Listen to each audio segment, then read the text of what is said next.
Hello everyone, কেমন আছেন সবাই? আশা করছি সবাই অনেক ভালো আছেন। আজকে আপনাদের মাঝে আমি আরেকটি নতুন আইডিয়া বা নতুন একটি প্রজেক্ট নিয়ে হাজির হয়েছি। সেটি হচ্ছে আমাদের অনেকের বাসায় এমন ব্যাটারি, ইউপিএসের ব্যাটারি আছে, যেগুলো মানে আমরা চার্জ দিতে গেলে অনেক সময় চার্জার ফেলায় রাখি বা অনেক সময় চার্জে দিয়ে রাখি। এটা ওভার চার্জ হয়ে খুব দ্রুত নষ্ট হয়ে যায়। তো এরকম ব্যাটারির জন্য আমি একটি অটো কাট চার্জার বানাবো, যা মূলত আপনার এই ব্যাটারিটাকে লং লাস্টিং একটা প্রোটেকশন দেবে। শুধু এই ব্যাটারি না, আপনি চাইলে অটো ভ্যানের বা অটো রিক্সা ভ্যানের যে ব্যাটারিগুলো আছে সেই ব্যাটারিগুলোকেও সেম একই পর্যায়ে আপনি চার্জ দিতে পারবেন। ওইগুলো যখন আপনার ফুল চার্জ হয়ে যাবে তখন অটোমেটিকলি অটো কাট করে দেবে, এটা চার্জ দেওয়া বন্ধ করে দেবে। আবার যখন ব্যাটারি লো চলে আসবে তখন অটোমেটিকলি আবার নতুনভাবে চার্জ করা শুরু করবে। আপনি চাইলে 100 ampere, 200 ampere, 300 ampere, whatever you want, যেরকম আপনি চান তেমনভাবে আপনি সেই মাপের ব্যাটারিগুলোকে চার্জ দিতে পারবেন। তো এই অটোকাট ব্যাটারি চার্জার তৈরি করার জন্য প্রথমত আমাদের 2-3টা জিনিস লাগবে। 2-3টা জিনিসের মধ্যে প্রথম যে আমাদের মেন যে জিনিসটা, সেটা হচ্ছে আমাদের এই সার্কিট লাগবে। এটা হচ্ছে ব্যাটারি অটোকাট সার্কিট। এই সার্কিটটা দিয়ে আমরা মূলত অটোকাট যে সিস্টেমটা আছে এই সিস্টেমটাকে বিল্ড আপ করব। তো আরেকটা জিনিস, সেটা হচ্ছে আমাদের এরকম হচ্ছে একটি ট্রান্সফরমার লাগবে। আপনারা 12 ভোল্টের 3 অ্যাম্পিয়ারের যে কোনো ট্রান্সফরমার আপনি ব্যবহার করতে পারেন। এটা আমাদের জেনুইন 3 ভোল্টের ট্রান্সফরমার। তো আমরা এটা ব্যবহার করছি কেননা আমাদের এটাতে অনেক জেনুইনভাবে দেয় তো 3 অ্যাম্পিয়ার, দ্যাটস ওয়াই এটা ব্যবহার করা হচ্ছে। আপনারা চাইলে যে কোনোটা ব্যবহার করতে পারেন। তো চলুন শুরু করা যাক। তো অটোকাট সিস্টেম বিল্ড আপ করার পূর্বে আমাদের কিছু জিনিস ভালোভাবে লক্ষ্য নেওয়া উচিত। আগে সার্কিটটা দেখেন। এটা হচ্ছে ব্যাটারি অটোকাট করার জন্য সার্কিট। এখানে দেখেন ভি ইন আছে, তারপরে এখানে লাইন ইন আর এখানে লাইন আউট আছে। তো এই লাইন ইনের এখানে আমাদের যে এসি বা বাসাবাড়িতে 220 ভোল্ট আছে এটা প্রবেশ করবে, আর লাইন যে আউট আছে এখান থেকে সরাসরি ট্রান্সফরমারে চলে যাবে। আর এখানে যেটা আছে ভি ইন, আমাদের যে ব্যাটারি টার্মিনাল আছে এখানে পজিটিভ এবং নেগেটিভ। তো এই পজিটিভ নেগেটিভে মূলত পজিটিভটা এখানে যাবে আর নেগেটিভটা এখানে আসবে ব্যাটারির ভোল্টেজটাকে চেঞ্জ করার জন্য। সো এখানে দেখেন যে নিউট্রাল আউট, লাইন আউট বা যেটাই বলেন না কেন, এন আউট এল, এখানে হচ্ছে আউটপুটেরটা বসবে, ঠিক আছে? আউটপুট লাইন, আমাদের যে ট্রান্সফরমারটা আছে এই ট্রান্সফরমার যে তার দুইটা আছে এই তার দুইটা এখানে বসবে। আমি সম্পূর্ণ ডায়াগ্রামটা আপনাদেরকে আমার কমেন্ট বক্সে দিয়ে দেবো, কাইন্ডলি একটু গুগল ড্রাইভ থেকে ডাউনলোড দিয়ে নেবেন, তাহলে আপনাদের বুঝতে সুবিধা হবে। তো আগে এখানে আমরা এই লাইনটা দিয়ে নিই।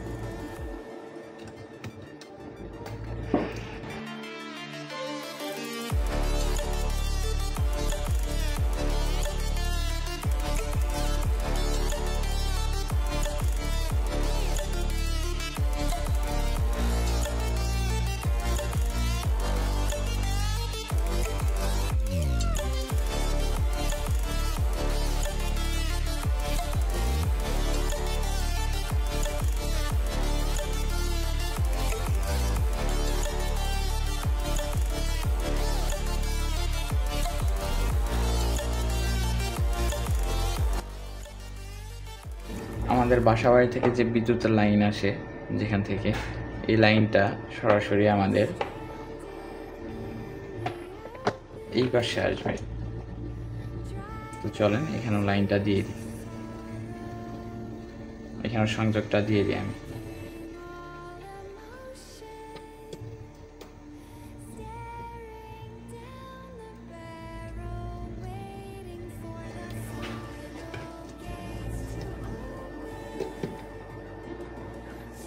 এখানে কোনো সোল্ডার করা বা কোনো রকম আপনার হচ্ছে মনে করেন যে ঝালাই দেওয়া বা রাং ধরানো, যেটাকে যাই বলেন না কেন, এই সার্কিটটার একটা সুবিধা হচ্ছে আপনাকে কোনো সোল্ডার করা লাগবে না, একদম সোল্ডারলেস বোর্ড।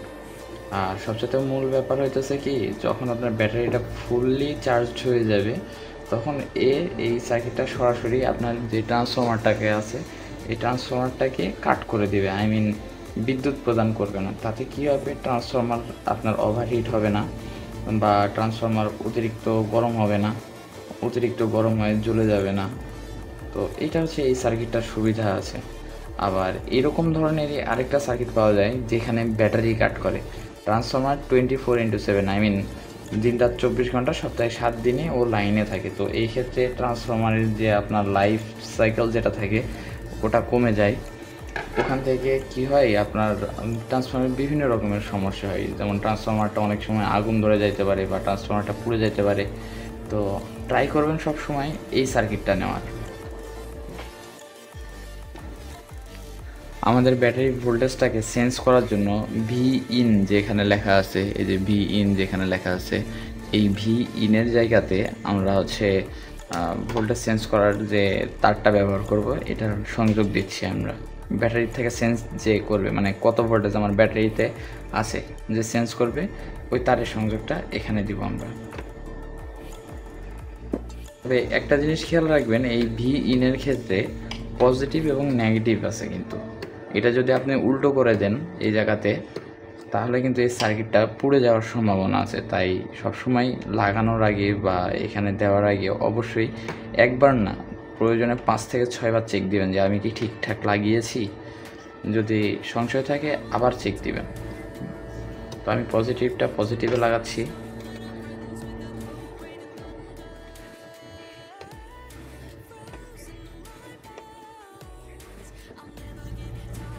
এবং নেগেটিভটা আমি নেগেটিভে লাগিয়ে দিচ্ছি।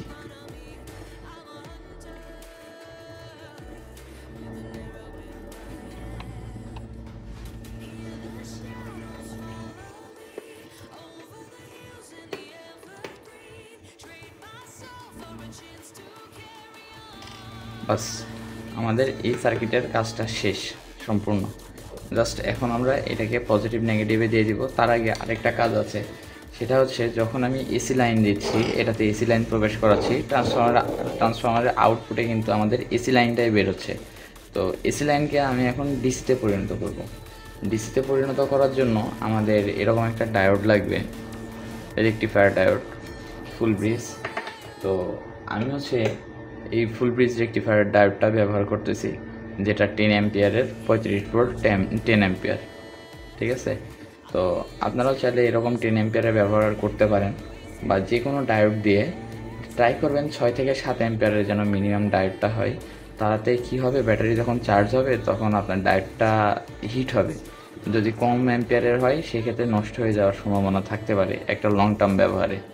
তো সবসময় ট্রাই করবেন যে আপনার হচ্ছে একটু বেশি মানের বা একটু ভালো রেকটিফায়ার ডায়োড নেওয়ার। এখানে একটু লক্ষ্য করলে পাবেন, এখানে লেখা আছে এসি আর এই পাশে লেখা আছে পজিটিভ। তার মানে এখানে ট্রান্সফরমারের লাইন আসবে আর এখান থেকে ব্যাটারির পজিটিভ এবং নেগেটিভ বের হবে। এই পাশে যেহেতু পজিটিভ লেখা আছে, তার বিপরীত পাশে অর্থাৎ জিগজ্যাগ আকারে, ক্রস ম্যাচ আকারে এই পাশে যদি পজিটিভ হয় তাহলে এই পাশে ক্রসে আসবে নেগেটিভ, এবং এই পাশে যদি এসি হয় তা সেই ক্ষেত্রেও এই পাশেও এসি। এসির ক্ষেত্রে আমাদের পজিটিভ নেগেটিভ নেই, আমরা এসির ক্ষেত্রে যে কোনো প্রোব যে কোনো জায়গায় ব্যবহার করতে পারি, বা যে কোনো টার্মিনাল আমরা যে কোনো জায়গায় ব্যবহার করতে পারি। তো চলুন সংযোগটা দিই আমরা।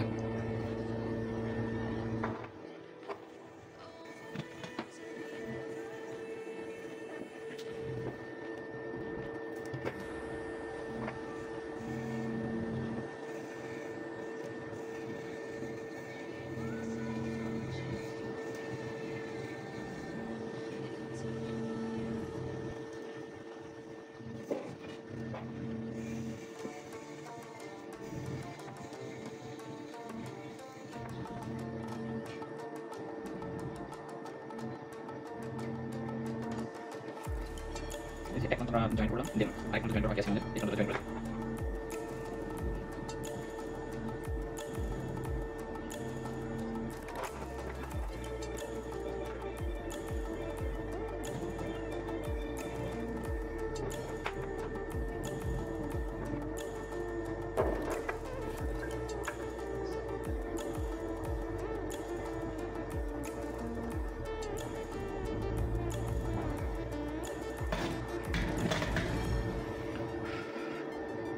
ওকে, আমাদের ট্রান্সফরমার জয়েনিং কমপ্লিট। এবার আমাদের ব্যাটারি আউটপুট জাস্ট আউটপুটে দিয়ে দিব।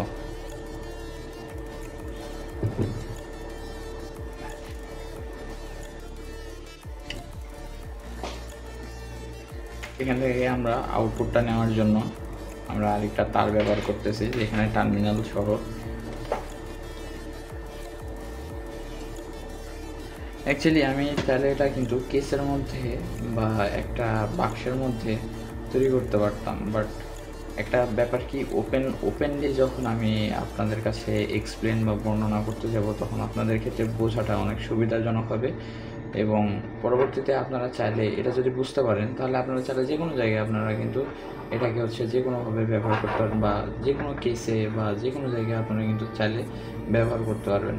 এর জন্য আমি এই ওপেন প্লেসটা বা ওপেনভাবে তৈরি করতেছি। তো দেখেন, এখানে পজিটিভ আছে, আমাদের এখানে পজিটিভ আছে। সো আমি পজিটিভটাকে পজিটিভ পাশে লাগাই দিচ্ছি।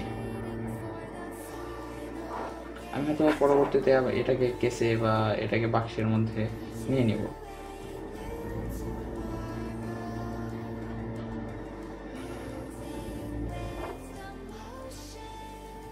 আবার এই পাশে নেগেটিভ যেহেতু, আমরা নেগেটিভটাকে নেগেটিভ প্রান্তে দিয়ে দিব।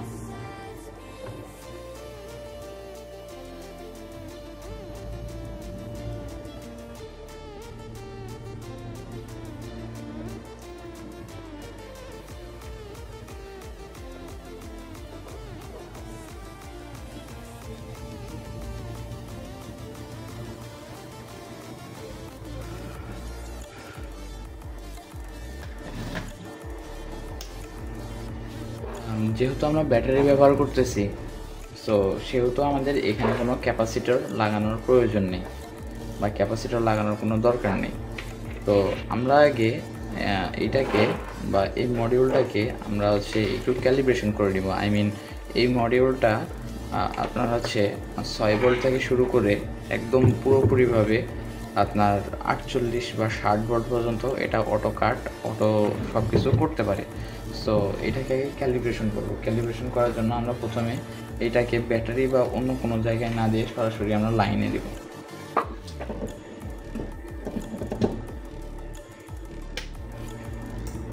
লাইনে দেওয়ার সঙ্গে সঙ্গে দেখতে পাচ্ছেন এখানে 00 ভোল্ট আসলো, এবং এখানে লাল বাতি জ্বললো। আই মিন দ্যাটস মিন এখান থেকে এখন আউটপুট হচ্ছে। হ্যাঁ, এখন দেখেন আমাদের কিন্তু এখানে 7.5 ভোল্ট।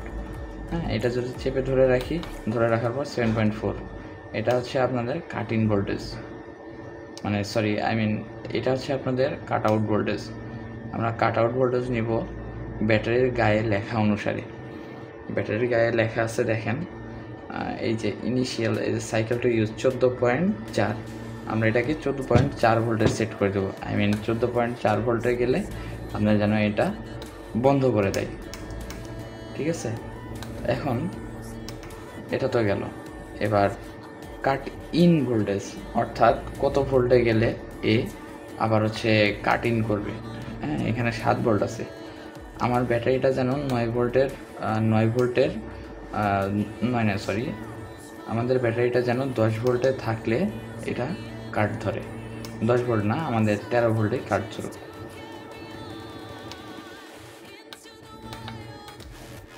ঠিক আছে, 13 ভোল্টে। তাহলে কি হলো, আমাদের ব্যাটারিটা 13 ভোল্টেজে চার্জ হওয়া শুরু হবে, 14.4 ভোল্টেজে গেলে চার্জ হওয়া বন্ধ করে দেবে। এখন আমরা চেক দিই ব্যাটারিটাকে। ঠিক আছে, এখন চার্জ হওয়া শুরু হয়েছে। তো আগে আমরা পজিটিভটা পজিটিভে দিব। আগে প্রথমত ভোল্টেজ ইনেরটা আগে তো আমাদেরকে চেঞ্জ করা লাগবে, আমাদের ব্যাটারিতে কত ভোল্টেজ আছে। সো সেই মোতাবেক আমরা ব্যাটারিটাকে আগে চেঞ্জ করতে দিই। তো দেখেন আমাদের ব্যাটারিতে অলরেডি 13 ভোল্টেজ অলরেডি আমাদের ব্যাটারিতে বিদ্যমান। আমি যদি একটু আমার মিটার দিয়ে দেখাই,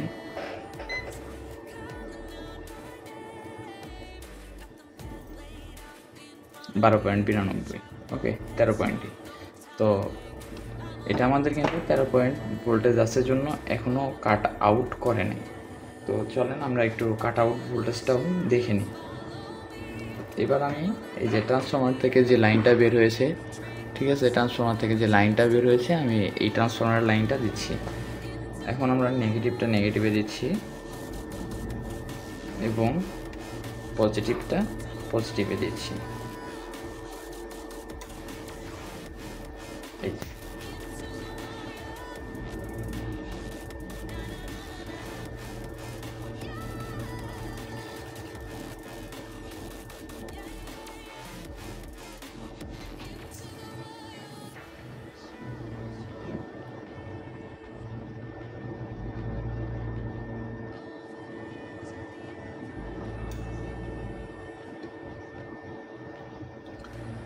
যেহেতু আমাদের ব্যাটারির ভোল্টেজটা আমি আরেকটু বাড়িয়ে নিই আপনাদের দেখানোর জন্য যে চার্জ যেহেতু 13.0-তে আমাদের চার্জ হওয়া শুরু হয়েছে, মানে চার্জ করা শুরু করবে। সো আমি যদি এখন 13.3 বা 13.4 এরকমের দিই, 14 না 13.9 13.8-এ যদি রেখে দিই বা 13.5-এ, তাহলে সবসময় 13.5-এই থাকবে। তবে আমি রিকমেন্ডেশন করব 14 পয়েন্টে রাখার জন্য। এই যে বারবার ধরবে এবং ছাড়বে, ঠিক আছে। তো আমি রিকমেন্ডেশন করব 14-তে রাখার জন্য, এটাকে বলে ডার্ট সার্কেল, ঠিক আছে। আমি 13 পয়েন্টে রাখার জন্য সবসময় বলবো, রিকমেন্ডেশন করব, কেননা ব্যাটারির একটা সাইকেল আছে, সেই সাইকেলটা ঠিক থাকবে ফুল চার্জ হওয়ার পরে। এখন আমাদের ব্যাটারিতে 13.3 ভোল্টেজে উঠে গেছে। তো এবার দেখুন, আমি যদি একটু লোড দিয়ে দেখাই বা কোনো কিছু চালিয়ে দেখাই, তাহলে বুঝতে পারবেন যে আসলে এটা কাট ইন বা কাট ইন আউট হচ্ছে। চলুন কিছু একটা লোড দিই।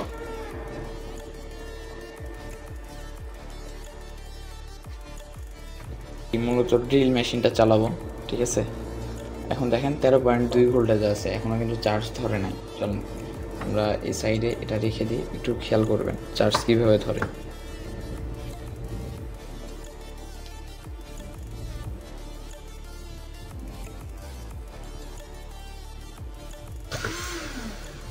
এই যে চার্জ ধরে গেছে, আবার ছেড়ে দিলাম।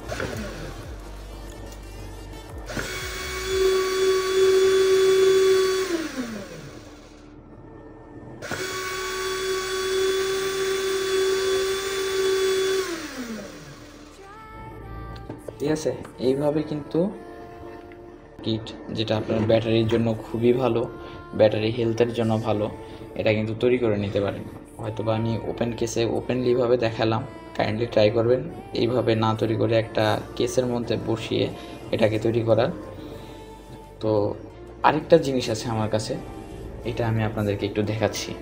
এটা তো গেল ফুল মানে কন্ট্রোল লেভেল না, ঠিক আছে। মানে আপনি অ্যাম্পিয়ারটা সরাসরি অ্যাম্পিয়ারটাই এখানে আসছে, এর যত ট্রান্সফর্মার যত অ্যাম্পিয়ার দরকার তত অ্যাম্পিয়ার এখানে দিচ্ছে। আমার নিজের একটা হ্যান্ডমেড সার্কিট আছে, দেখাচ্ছি 1 মিনিট।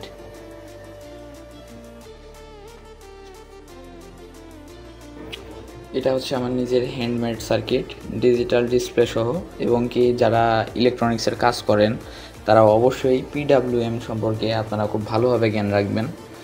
তো এই সার্কিটটা একটু দেখেন, খেয়াল করবেন। এই সার্কিটটা হচ্ছে পিডাব্লিউএম কন্ট্রোল সার্কিট। আমি দেখাচ্ছি এটা দেখাচ্ছি এটা কেমন। তো আমার এই ভিডিওতে এবং যদি আমার চ্যানেলটাতে যদি আপনারা 4000 ঘন্টা ওয়াচ টাইম এবং 1000 সাবস্ক্রাইবার যদি পূরণ হয়ে যায়, তবে আমি আপনাদেরকে সম্পূর্ণ এটার কোড সহ বানানোর A to Z ডিটেলস বা A to Z প্রণালী আমি আপনাদেরকে দিয়ে দিব, যেটা দ্বারা আপনি আপনাদের পিডাব্লিউএম কন্ট্রোলস, মানে আপনি এটা দিয়ে চাইলে হচ্ছে আপনার সোলার থেকেও চার্জ করতে পারবেন, চাইলে আপনি হচ্ছে কারেন্ট থেকেও চার্জ করতে পারবেন, A to Z।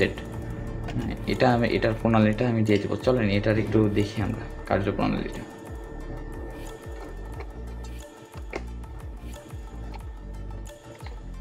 জাস্ট এটার জন্য আমাদের এই কেবল লাগবে, অন্য কিছুই না।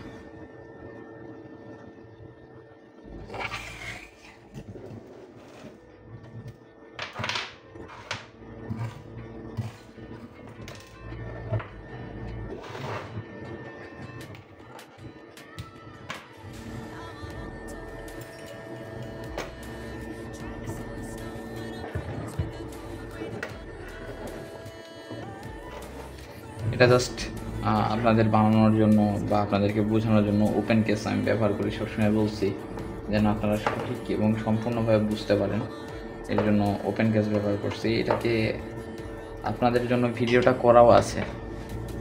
তো আমার যদি 1000 সাবস্ক্রাইবার পূর্ণ হয় বা 1000 যদি আপনার পূরণ করে দিতে পারেন, তবে সেই ক্ষেত্রে অবশ্যই তাই না, বা আপনাদের সঙ্গে ভিডিওগুলো শেয়ার করা, এর জন্য আর কি 1000 সাবস্ক্রাইবার এবং 4000 ঘন্টা ওয়াচ টাইম আপনাদের থেকে চাওয়া। তো যদি এটা পূরণ হয়ে যায়, শুধু এই প্রজেক্ট না, আপনারা চাইলে আমার কাছে ভিএফডি, পিএলসি, মাইক্রো কন্ট্রোলার এগুলো নিয়ে আমার আরও অনেক ভিডিও আছে, আমি ওইগুলোও দেব। ঠিক আছে, ওইগুলো নিয়েও আমি কিছু কাজ করি, ওইগুলো চাইলেও আছে।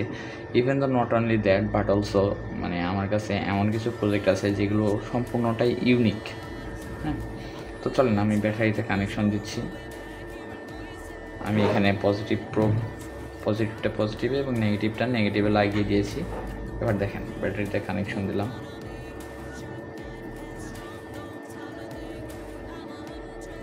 দেখছেন ব্যাটারিতে দেওয়ার সঙ্গে সঙ্গেই আমার ব্যাটারির ভোল্টেজ দেখাচ্ছে 12.59, 50-59 এরকমে থাকছে।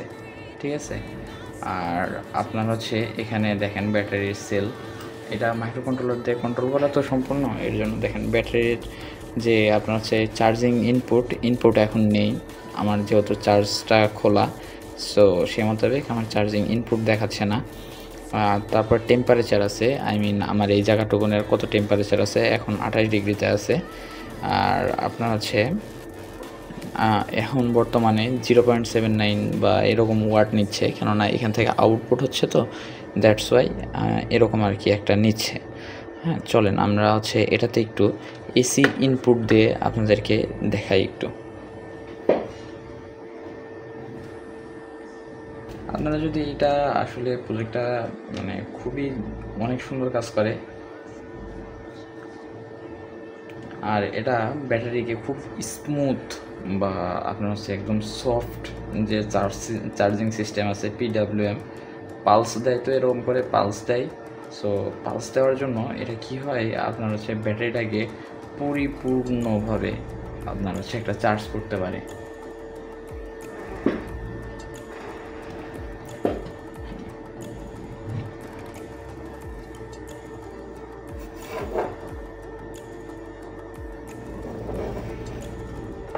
তো আমি হলুদেরটা নেগেটিভে দিচ্ছি।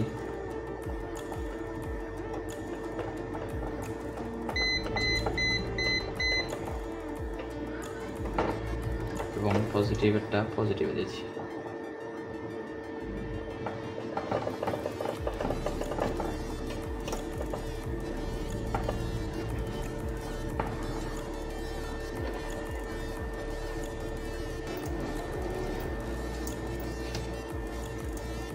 এখানে একটা জিনিস খেয়াল করেন, আমাদের কিন্তু ইনপুটে 16 ভোল্টেজ আছে।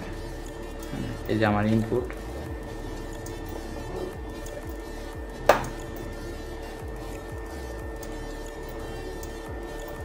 ইনপুটে প্রায় হচ্ছে 16-17 ভোল্টেজের মতো আছে, এখানে সেন্স করছে 16-17। তো এখানে একটা জিনিস খেয়াল করেন, আমার 16-17 ভোল্টেজ থাকার পরেও এখানে দেখেন 14 ভোল্টেজের উপরে যাচ্ছে না। এই যে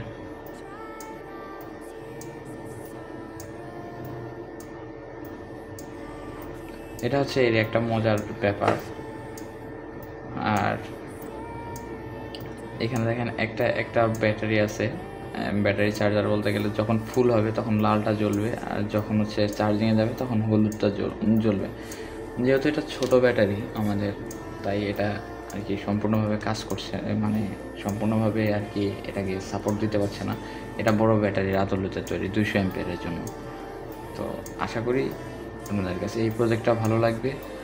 তো কাইন্ডলি অনুগ্রহ করবো আমাকে 1000 সাবস্ক্রাইবার এবং 4000 ঘন্টা ওয়াচ টাইমটা করে দিবেন, তাহলে আমি এই প্রজেক্টটা আপনাদেরকে দেখাবো এবং সরাসরি আপনাদেরকে কিছু গিভঅ্যাওয়ে ব্যবস্থা করব।